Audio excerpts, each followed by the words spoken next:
Well, when we moved to St. Louis, I think what I found to be involved in part was by accident, attending an event at COCA and immediately being embraced by that community and wanting to know more what they do. The young people that they do touch that get into their pre-professional program and move on to stages outside of St. Louis and in New York and California. But also, I think they're known for their high quality and delivery of programs that really have meaning. Lisa is involved with children. She believes strongly that children are so important, and giving a child a good life or giving a child a hand up or making a child's life better if they're struggling is something that she definitely wants to be involved in. In other communities we have lived in 2 other communities, there was always this holiday joyful event that supported children's health. And when I moved to St. Louis, my husband and I sort of looked around and said, oh, where's the holiday event that supports children's health, and we really couldn't find it. So we went to Children's Hospital. We talked to them for about a year, and gratefully they said, let's give it a try. And so it's had its initiation in 2008, I think. And I love the event, and I love the patient contact, and I love that the whole community, should they want to, could come in and make this a tradition to start off their holiday season as families. Lisa is a role model for so many students and children that she gets involved in with the organizations that she works for, if it's Epworth, if it's COCA, Children's Hospital for sure, and also for her children. She is a role model saying you can do it with respect and graciousness and treating everyone with dignity, no matter with whom she's involved. WINGS, which is BJC's Pediatric Hospice and Palliative Care Program, and they've been raising money for about 2 years to fund the Expressive Art Endowment, so that families that are going on this journey with children that have life-limiting diseases have an expressive therapy. The patient does, the children do, the family may need it, and then also for the grieving process that follows. Learning about the good works that they do is really a compelling story over and over again, and you just feel good being a part of it. My daughters, thank goodness, are very creative, and they help me with a lot of my volunteer duties. I do a particular golf tournament every year for breast cancer called Bosom Buddies Friends for Life. They're always willing to help me stuff envelopes and play in the tournaments, volunteer at the tournaments. So it's kind of a family affair. Bosom Buddies actually is an organization of women that was founded by my sister-in-law, Lynn Castellano. Her very dear friend who lived next door to her died of breast cancer, and she promised her friend that she would continue on with the fight. She had a little walk of her own of neighbors and friends, and they would walk and raise money. And about 11 or 12 years ago, I thought to myself, well, gee, I can add on to this. I can maybe do a golf tournament for Bosom Buddies. She went back to college as an adult, and she was at Fontbonne University, worked very hard for her degree, and was so very proud of that achievement. But she didn't leave the university with her degree and walk away. She has set up scholarship. It's the Karen Clark Castellano Scholarship.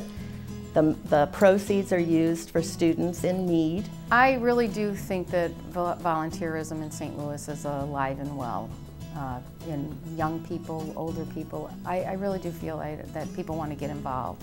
I never have any trouble when I do a golf tournament or anything at Fontbonne or Assistance League or the Final Four, getting people to get involved. It's terrible to say, but it's really fun.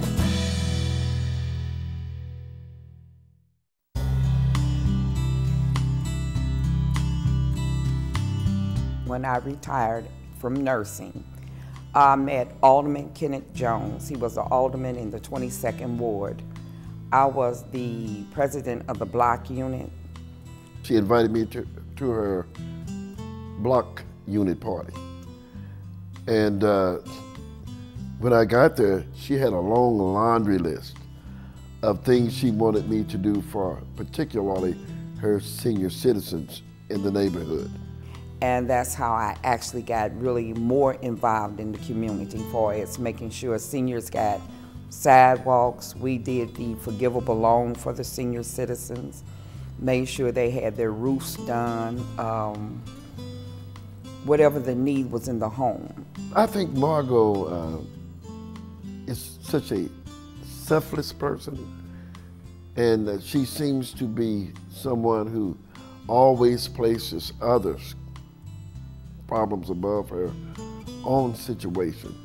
I've always been involved in some type of organization in my life, and I think I have so many roots because my son was diagnosed with leukemia at the age of 2.5, and they had already told me that he would not live to get 6. And I couldn't accept that, but as time went on, I could really see for myself that they knew what they were talking about. I just decided that I can't do anything for him, but what about other children? And that's how I really got involved in cancer, is helping other families to get over the hurdle. I get inspiration from her, seeing how she functions and having physical disabilities myself. I'm inspired by seeing how she deals with hers and how she places others' needs first.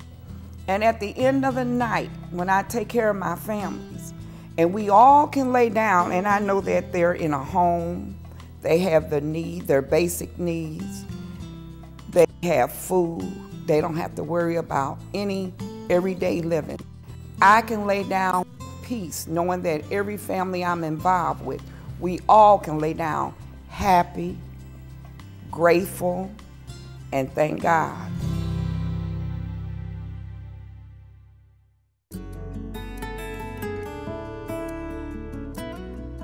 My parents taught us that it's important to always work for the underdog and to speak for people who don't have the means to speak for themselves. When you listen to Diane, you want to fight the fight, find the cure, get on board, and be a part of the solution. I am moved by people. I am moved by situations. So I've created jewelry for St. Louis Public Radio, for the American Heart Association, for the Crohn's and Colitis Foundation, for Susan G. Komen, and for other really good organizations that can use it to spread the word of their mission. She has raised a lot of money for women in need, specifically for mammography, diagnostic screening, ultrasound, and biopsy. She has focused in a few events that have to do with her creative philanthropy. I had breast cancer, and so it was important to me to help women who could not afford mammograms and biopsies, and for me to raise money to help them stay healthy. She worked with us on our Choose the Shoes event, which frankly helped to raise enough money for a new digital mammography van for Missouri Baptist Medical Center. That van, by the way, was $577,000.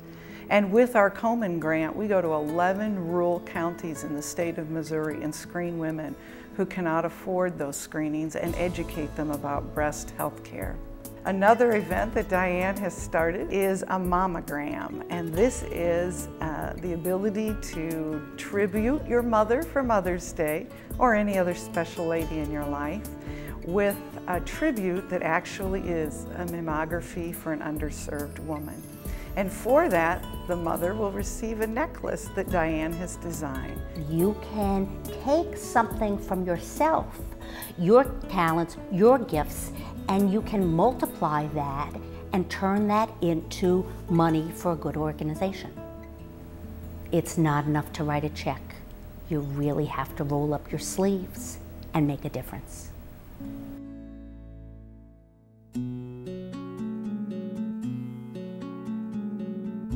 When I was 8 years old, my family took me to a nursing home to visit a relative that was in the home at the time.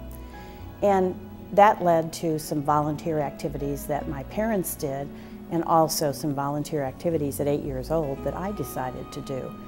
When I met with the residents of the nursing home on a regular basis and I saw their eyes light up, and I saw that I did make a difference even at 8 years old, it literally changed my life at that point in time.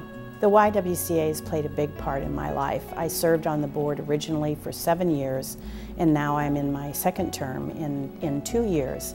I truly believe in the mission of the Y, changing lives for women and girls and making a difference in all areas of how we can support them to help them grow and develop and be better women. Becky is involved in so many things in St. Louis that people just don't know about.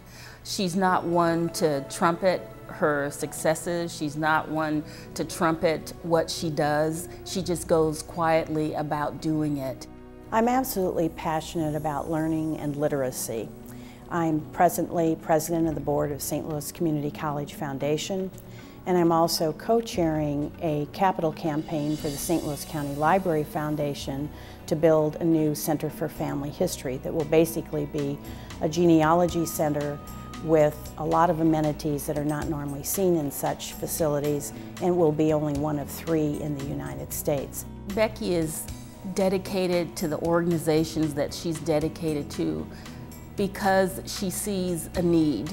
OASIS has been one of the charities that I have been involved in because I had a grandmother that lived with me for a number of years.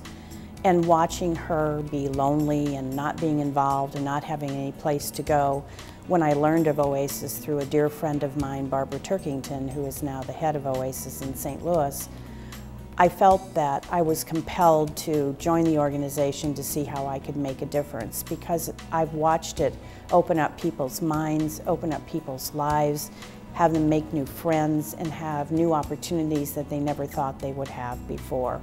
I think she's an unsung hero for many, many not-for-profits. I think if you are looking for someone that can bring passion and commitment to a cause, Becky Keeker is the person.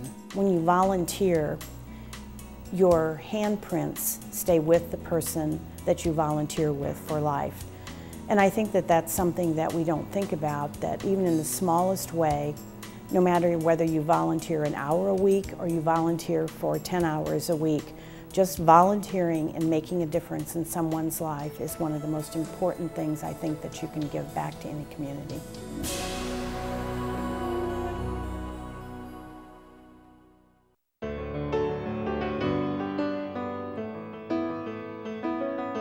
What really motivated me to start volunteering is our family has really been incredibly blessed in life, and it's always been our family's belief that there's a bigger world out there than just our little nucleus, and it's been our desire to really make a difference. As far as the organizations that I'm involved in many, but 2 that really I wanted to highlight today are Junior Achievement and Breakdown St. Louis. And the overarching mission and values of both of these organizations is to really lay a foundation for a better and brighter future for our youth. Junior Achievement teaches students about financial literacy, entrepreneurship, and work readiness. When Lisa joined Junior Achievement's Board of Directors in 2008, she has been amazing since day one. This woman brings energy and life to everything she does, and she gets everybody around her engaged and following through on everything that we need for the organization. For Junior Achievement, I'm on the executive committee as well as I head up awareness for the organization. Lisa was involved in our Junior Achievement in School program and taught a group of students in the school in the inner city. Lisa also had technology partner corporate members also teach with her, and they adopted the school. Could you imagine young people, young women in the classroom looking up to Lisa and thinking, I want to grow up and be just like her? I always say if you can inspire one child to dream bigger, to believe in themselves, then it's worth the investment that you've made. I'm actually president of the board for Breakdown St. Louis. Breakdown St. Louis really goes in and challenges students and youth to make healthy choices as it relates to drugs, sex, and alcohol. Breakdown St. Louis is a younger organization comparatively to the other organizations that I'm involved in. So certainly funding is paramount to the organization. The other thing that I've really worked at with Breakdown St. Louis is building an engaged board, because we feel like that is what's going to catapult the organization to the next level. Lisa puts 100% into her faith, into her family, into her work, and into community service. And that is 400%. That's not even possible, but she makes it possible. I think, it's really important. I think it's important for youth to see the adults in their life modeling that, giving back.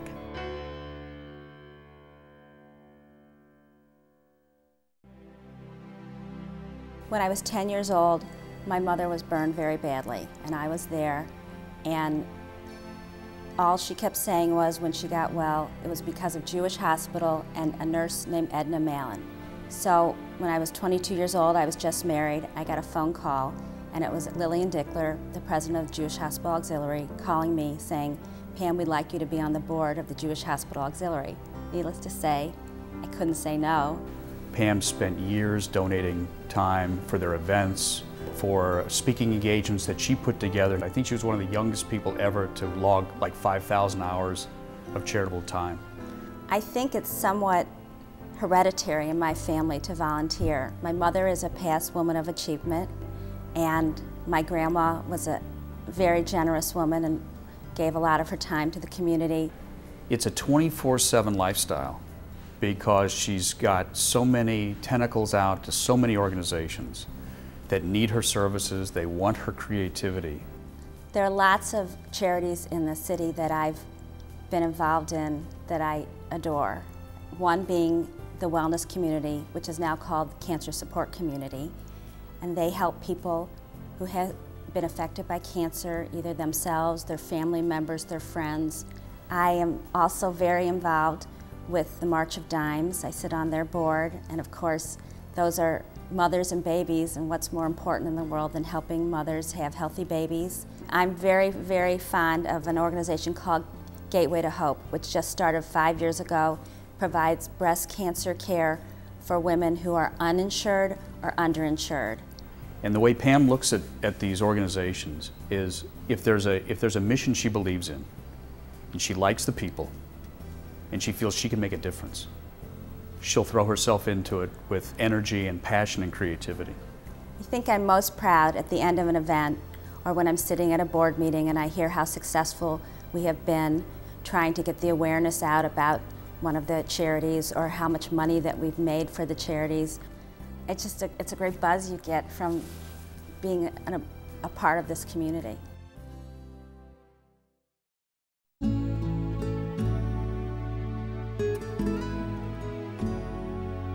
My volunteerism really came out of my professional life. I'm a neonatologist. I take care of babies, and I used to direct nurseries at the old city hospital and at Regional.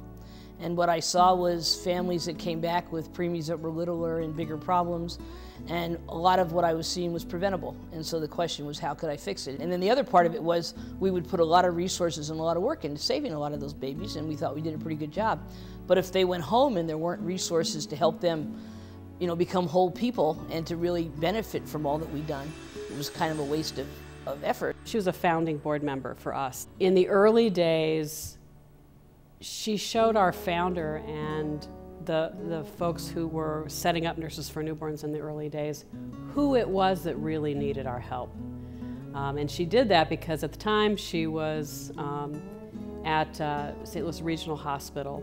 She lived and worked every day the tragedy, the pain, the suffering, the very human reality of poverty in St. Louis.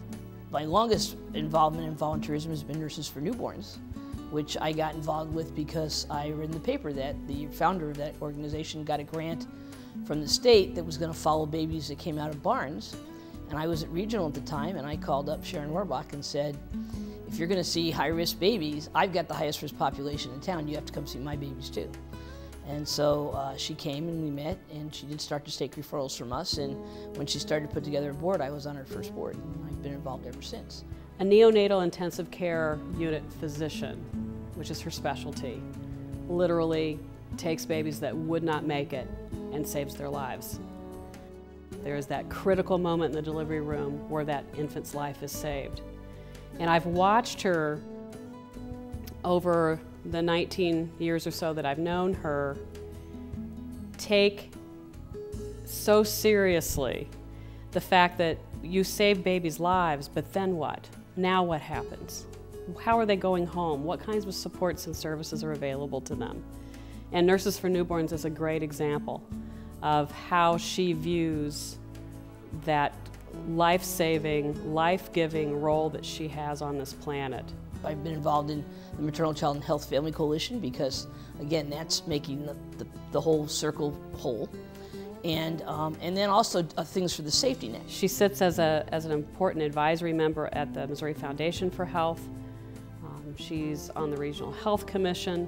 There's not a major health coalition in town who have not benefited from her knowledge and passion about the well-being of infants in our community.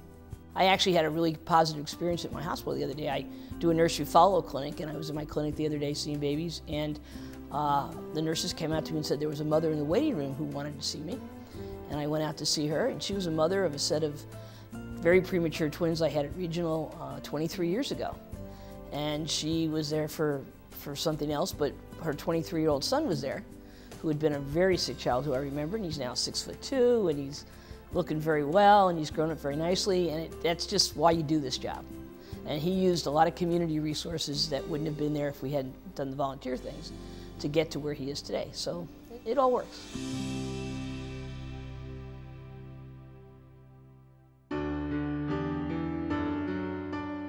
My interest in working with older persons actually sprang out of my relationship with my 4 grandparents. She loves seniors, and she's an advocate for seniors because what she believes is that seniors should live the best life that they can live. I was the director of social work at Barnes Jewish Hospital and was the coordinator for the ethics committee for the hospital, and had been on the ethics consultation committee, and also began the patient self-determination activities. Carol has been effective because she actually believes in what she does, and part of that is because of the different organizations she's involved with. Over 20 years she's been involved in the Alzheimer's Association. She is in the Delta Sigma Theta St. Louis Alumni Chapter and Fortitude Foundation, and also the Missouri Advocacy Health Alliance. So these organizations that she volunteers in, she puts all of her heart in it. I began volunteering with the Alzheimer's Association actually 20 years ago this year as an ethics panelist. It was purely professional for me to volunteer for that effort. And since that time, I've lost 2 relatives to Alzheimer's disease, and now my mother has been diagnosed with Alzheimer's disease. So that drives home for me an even greater importance in volunteering and preparing and knowing about our world and the full range of human needs that exist in our world. Sometimes I'm very amused at how involved she does get in those kind of activities. I don't have that kind of energy. My participation on the board for the Missouri Health Advocacy Alliance brings together all of the health concerns and activities I've had throughout my volunteer experience. We want to ensure that everyone has a reasonable access and a reasonable cost to their health care services. And if we can do that in our state, if we can help do that and make a meaningful impact on that outcome, then we will have done some really, really exciting things.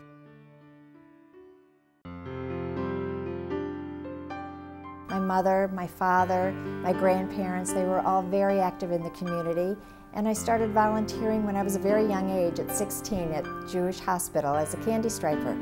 From there I went on to modeling in fashion shows with my mother at the Missouri Botanical Garden and all kinds of different charities. She took that modeling and that fashion sense and she moved it into fashion shows throughout a lot of different organizations. I've been involved with National Council of Jewish Women. It's been a very big part of my life since I was 22 years old. I started doing trouping theater there, where we would take a show into the inner city schools. With trouping theater, she and 6 other women would go into schools in the city and nursing homes and bring joy to these people.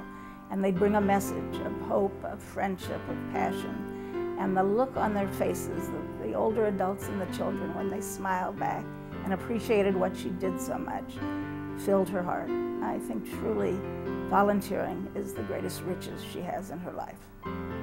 So we did a Dine Out for the Cure, which raised $137,000 for our community. We had restaurants from all areas of the St. Louis area participating in our cause. The response was overwhelming. The city was abuzz that night, and we had a passion. We were empowered women that wanted to make a difference to the city. And I am so proud that I was able to be a part of it, because our city just came alive and we had such response from the community, and it was just an overwhelming experience for me. Her reach in the community is far and wide. It's very hard to say no to Fran. I can't imagine anyone saying no to her. And I think when she goes to corporations and retailers and spas to get auction items for her events, people cannot say no. She filled an auction for me and brought us so much financial success for that event that I could never replicate it without her.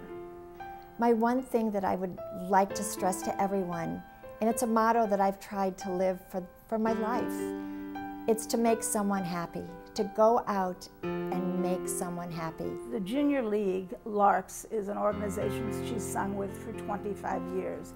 They go into nursing homes and into hospitals for children, and the look on the people's face, she says to me, when she leaves, is just more than anything she could ever have dreamed of. That's what makes me happy, the fact that I can give back to someone else and make them happy. So I really encourage everyone that is here today to go out and just make one person happy, because it'll make our city a much better place to live in.